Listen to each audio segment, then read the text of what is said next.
We're going to do something a little different today. We're going to read some mail, answer some questions. The guy behind the camera, the boss, that's what he wants, so that's what we're going to do. We're going to do some mailbag questions. And I wrote a column, I guess it was a couple of weeks ago, about, I call it the misery wing of the Mets. The Mets are winning now. They're in first place. And people are, some of their fans are still complaining. They're worried about next year. Can they keep the pitching staff, the young pitchers, pay them?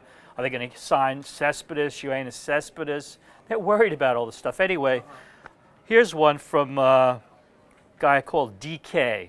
He's a tweet. He says, Mets fans love what's taking place now. It's exciting and relevant, but we just can't turn a blind to the fact the Wilpons haven't spent any money yet. I get that. I get you're worried about that. But you know what? You got to be able to enjoy this stuff. It may not happen next year, money or no money. You got to seize the moment, take advantage, enjoy it. And here's another one on the same subject from a guy.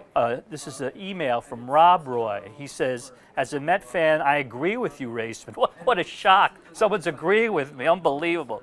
The fan base feed off each other's misery, and the sports talk crowd is a big part of the equation. I was ecstatic when the team left WFA, and the constant whining was nauseating. For years, I said the Mets will never win a title while they're on the Fan. I don't know about that. That's just a radio station. As far as the troll comment, that's a bunch of nonsense. I might disagree with someone, and I'm a troll. I don't want to get into this troll thing. I've been trolled a lot, but it's no big deal. But here's a guy who kind of says, he's tired of listening to sports talk radio. That's a reason why he's hearing all this Mets misery. So we'll take him at his word too. Rob Roy. Here's one, moving on to another subject, everybody's favorite subject. This guy, he calls himself the Nicio. I like that, the Nicio. He says, can someone please explain to me why Raissman is so obsessed with Mike Francesa?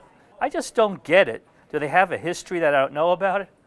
There's no history there, He hasn't forced me to listen to his show, the Clockwork Orange thing, prying my ears open so I have to listen to 5.5 hours of that. But let's face it, man, the guy's on a lot, number one.